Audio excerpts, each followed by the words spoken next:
up to another good morning. Time to go. Are you ready to explore God's wild and wonderful world? Welcome to the Nat Theo podcast. I'm your host, Erin Lynham. I'm a certified master naturalist, Bible teacher, and author. And I am so excited to dive into God's written word, the Bible, and his created world with you.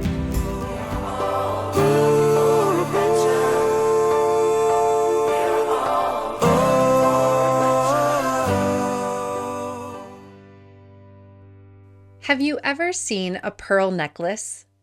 I once wore a pearl bracelet to my sister's wedding. Pearl jewelry made from shiny, beautiful, smooth white pearls is very stunning, and it's very valuable. A pearl necklace can be worth hundreds to thousands of dollars. But why is it so valuable? And what exactly is a pearl made from? You might be surprised to hear that a pearl is made in the ocean by one of God's creatures. And you might be even more surprised to learn that a beautiful, valuable pearl begins as a problem. We're going to learn all about that problem and how that problem can become something very valuable in today's lesson. You know, when I began researching for this episode, I did not know very much about pearls. I knew a little bit, but not a whole lot. You see, as a naturalist or someone studying God's wild and wonderful world, you might tend to specialize or focus on certain things. I have studied and know a lot about the plants and animals near where I live in Colorado, which is good. It's always good to begin learning about God's creation right where you live. But the exciting thing is that there is always more to discover. So I didn't know a whole lot about pearls when I began researching, and I loved diving in and learning more about this incredible undersea process. One resource that I found especially eye-opening and fun to use is Apologia's Swimming Creatures Zoology curriculum. My family loves using Apologia's award-winning science curriculum because it brings science right back to where it belongs, to the study of God, our Creator. This year, we are studying Apologia's Swimming Creatures Zoology together. One of my sons is also using their Human Anatomy and Physiology course to learn all about the amazing ways that God has designed the human body. Explore all of Apologia's wonderful, biblically based curriculum and classes at apologia.com or at the link in today's show notes. Listener, have you ever found something valuable? Maybe you were switching over the laundry and you found a $10 bill. Or you found someone's car keys. Or like my son on a recent hike, he found a bag with a very nice and expensive rain jacket inside of it. It's always good to try our best to return something valuable to its rightful owner. But as we will learn today with pearls, sometimes the rightful owner might not really want that valuable thing in the first place. Here's our trail map. We are going to learn what is a mollusk and how are seashells made. We will learn what is a bivalve and how is a pearl made. We will learn why are pearls valuable, and finally, how can God turn our problems into something valuable? You know, sometimes we might find something valuable, but other times we might need to go looking for something valuable. I was recently doing just that. I was on the search for something of great value, a Bible. In fact, not just one, but 4 of them. I wanted to get my children each a Bible for the new school year to help with our Bible studies, but I wanted to make sure I got the right Bible for each of them. I was looking for something very specific that would help each child connect with and better understand God's Word. When I'm looking for something valuable like this, I go to christianbook.com, and that's just what I did. I was able to look through a great collection of children's Bibles and even watch videos about the different options. I could look inside the Bibles to see the features and really understand the best options for my kids. My kids were so excited to open their new Bibles, and I am so excited for the wonderful truths that we will explore in them this year. When you're looking for something of value, like a Bible or wonderful books or curriculum, visit christianbook.com. All right, listener, are you ready for our trivia question? Here it is. How big was the largest natural pearl ever found? Take a guess, maybe use your hands or compare it to something. Guess how big the largest pearl found was, and we will find out at the end of today's lesson. When you think of sea creatures or animals in the ocean, what first comes to your mind? Do you picture a fish swimming through the water, or maybe a bunch of fish together? Or a dolphin or whale jumping? Or maybe a stingray or a jellyfish? There are so many creatures in the ocean, but some of them are a little less obvious, or they might not be what we first think about when we think about the ocean. This is certainly true of a group of ocean animals called mollusks. Have you ever heard the word mollusk before?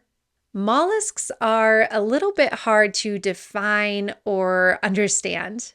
And one reason for that is because they can look very different from one another. Take this example. A tiny slug that you might find in your garden or yard is a mollusk. But wait, you might be thinking, aren't we studying the ocean? Why are we talking about garden slugs? Well, the ocean is also full of mollusks. In fact, a giant 40-foot squid is a mollusk. Think about that, from a tiny garden slug to a 40-foot giant squid. Let's look at a few things that are true of all or most mollusks. First, mollusks are soft-bodied animals, so they are squishy and often slimy. Second, mollusks have a special important organ. Do you remember from past episodes what an organ is? An organ is something inside the body, a part of the body that has a very important job to do. And mollusks have a special organ called a mantle, which we'll learn more about in a few minutes. Third, mollusks have a big foot. Huh? Now, I know that sounds funny, but it's true. Now, it's not exactly like we think about with our feet, but mollusks have a foot, which is a muscular part of their body that they use for getting around, grasping or holding things, or digging. Fourth and finally, most, but not all mollusks have a shell. Now, most of them that have shells, those shells are outside of their body, but some of them have a shell inside of their body. Can you remember the 4 things that we just learned about mollusks? Let's see if we can say them again. Mollusks are soft-bodied animals. Mollusks have an important organ called a mantle. Mollusks have a special foot used for getting around, holding things, or digging. And most mollusks have a shell. How do you think mollusks might get their shells? Do you think like a hermit crab, they maybe find one and move into it and later move out and move into another one? Not exactly. In fact, the shells that hermit crabs use are all made by mollusks. Here is a fun and important fact to remember. All seashells are made by mollusks. All of those beautiful shells that we find at the ocean are created by these amazing creatures. This is another example of the amazing and creative creatures that God made that can make more beautiful things in nature. But how exactly does a mollusk make a shell? Do you remember the name of the important organ that a mollusk has? It is called a mantle. A mollusk's mantle creates a seashell. Real quick, if you have listened to episode 38 on how spiders make silk and webs, you might remember that spiders have an important organ called a spinneret. And with that spinneret, they make silk and webs. It's a similar idea here. Mollusks use their special organ called a mantle to make shells. Using their mantle organ, a mollusk can take minerals from the water around them, mostly a mineral called calcium carbonate, and it uses that calcium carbonate to create a shell. If you look at a shell, you might notice little neat circles or ridges around the outside of it. This is how you can tell the age of some shells. Just like counting the rings inside of a tree trunk shows us how old a tree was, counting the rings on most shells tells us how old the shell is, because the mollusk is building its shell bigger and bigger year after year. Let's learn about a special group of mollusks called bivalves. You might remember that most mollusks have hard shells, and that is true of bivalves. In fact, they have two hard shells, a top and a bottom. A bivalve has two shells that are held together by a hinge. Think about a door that might be in your house leading from one room to another.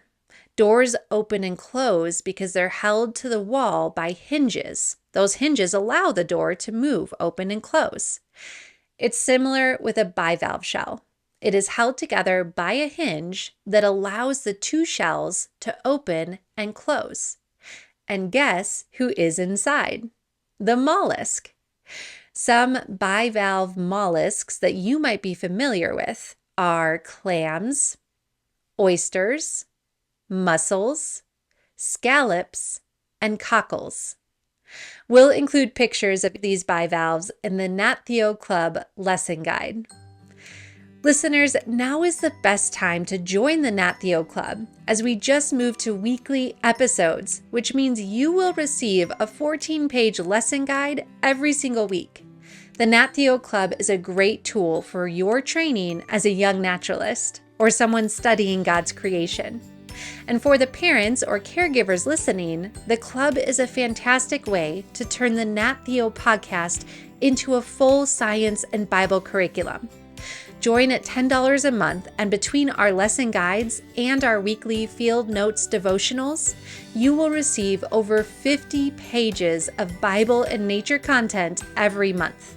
Join at erinlynham.com/club or at the link in today's show notes. Okay, so bivalves are a mollusk animal with two hard shells that are connected by a hinge. Let's look at a very special bivalve mollusk that doesn't only create its shell, but also something else very special inside, a pearl. You might remember from our introduction that I mentioned that a pearl begins as a problem. Several bivalve mollusks, those soft-bodied creatures with two hinged shells, can make pearls, but the most well-known is an oyster. You see, oysters sometimes have a very big and pesky problem. It begins when the oyster goes to eat a meal. How exactly do you think an oyster might eat? Bivalves keep their shells open just a little bit so they can stick out two parts of their bodies called siphons. A siphon is kind of like a tube or a hose. They have an in-current siphon, which they use to take in water. They use that water to wash it over gills so they can breathe, kind of like a fish. They also use that water to get little bits of food. The second siphon is called the excurrent siphon, and they use it, well, to basically go to the bathroom. The problem happens when the oyster goes to eat and something small gets stuck inside its shell. Think of it like this. Have you ever been snacking on some tasty popcorn and a popcorn kernel gets stuck in your tooth? And maybe you can't even see it, but you can feel it. It's uncomfortable. Maybe it even hurts. So you know it's there and it's pesky and hard to get rid of.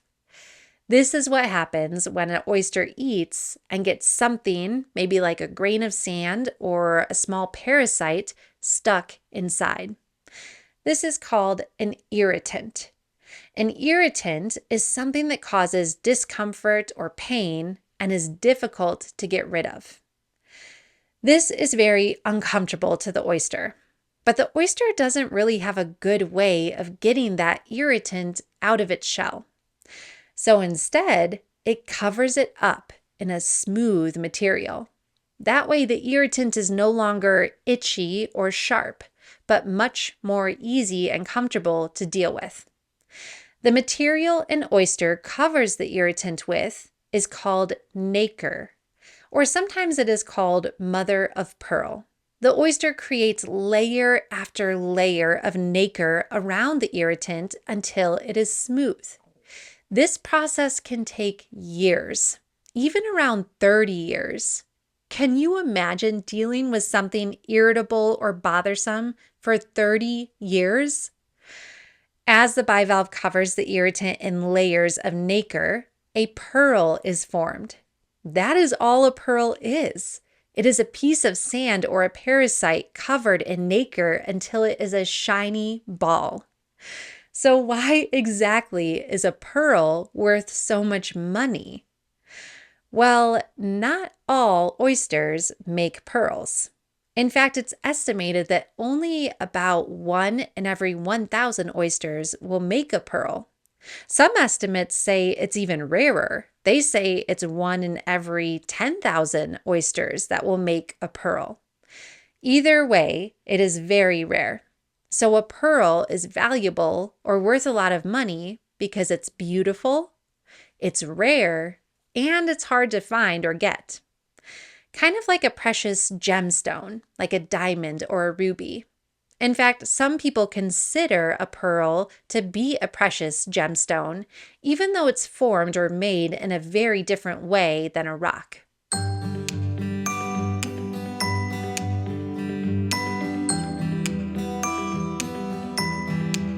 Listener, have you ever had something bothersome or irritating in your life? Just like an oyster with sand or a parasite stuck inside its shell, something itchy and irritating, things can bother us too, and they can be things that are hard to deal with. Sometimes those bothersome things are things that we can do something about. Maybe it's a bad habit or a sinful behavior that we have a hard time dealing with. God wants to help us with those things, and He wants to grow us through that process. But sometimes the bothersome thing is something that we have very little or no control over, like a hard situation in life or sickness. Let me give you an example from my own life. I have a rare disease called Addison's disease. So there are these important organs in our bodies called adrenal glands, and they make very important hormones or chemicals that we need to live. My Addison's disease means that my adrenal glands don't work, and so I have to take replacement chemicals, those hormones, through medicine every day.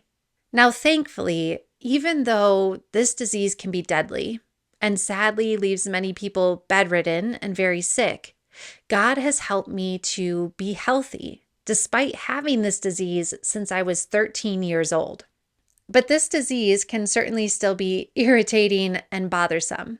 Some days it leaves me tired and dizzy, and it has kept me from doing some things in life that I want to do, or it has made those things a lot harder. But you know what?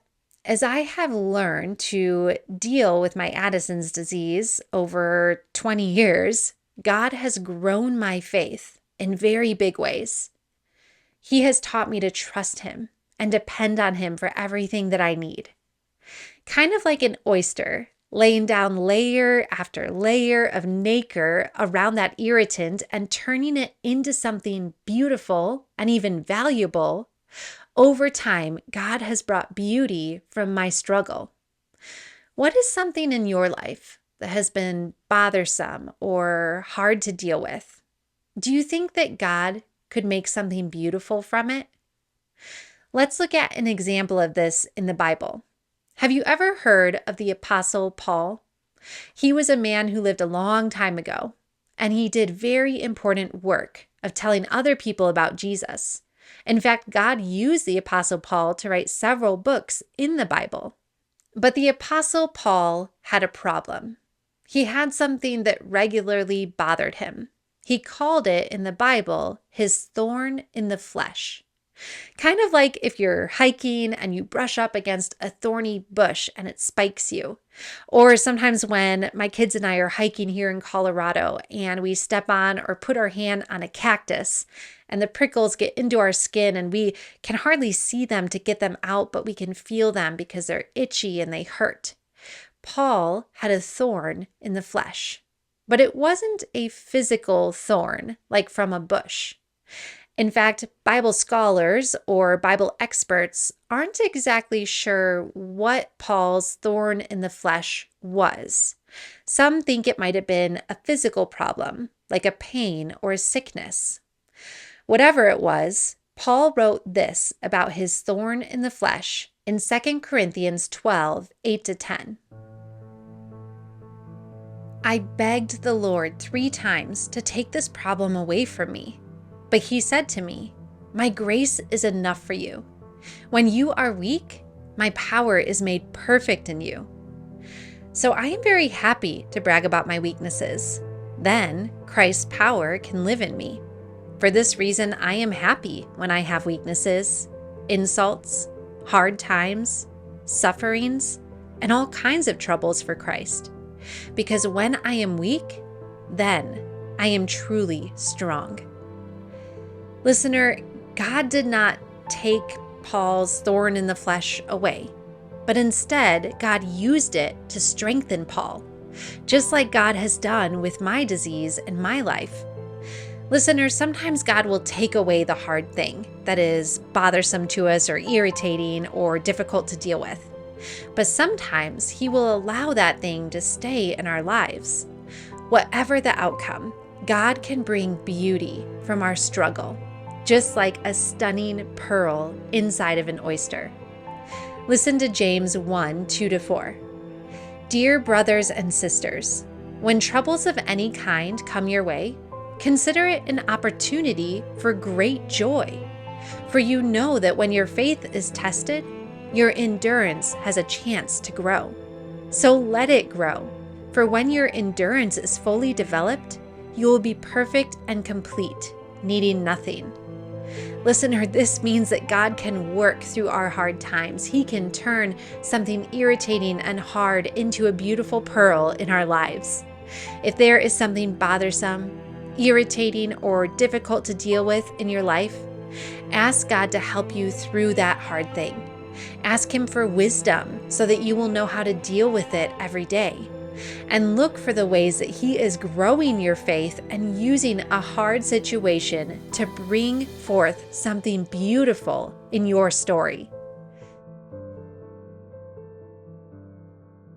Do you remember our trivia question?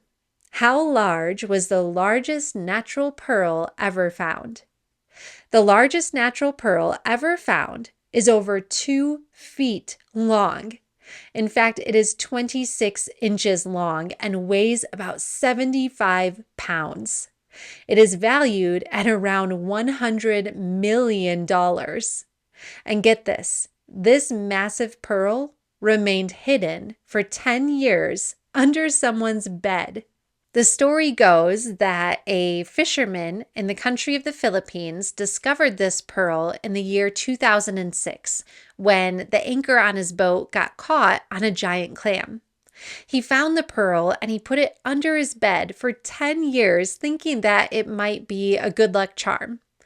Of course, we know it wasn't a good luck charm. It's simply something beautiful that one of God's creatures made. And now it stands on display so many people can see it. Now it's your turn to explore. Go look for something valuable in nature.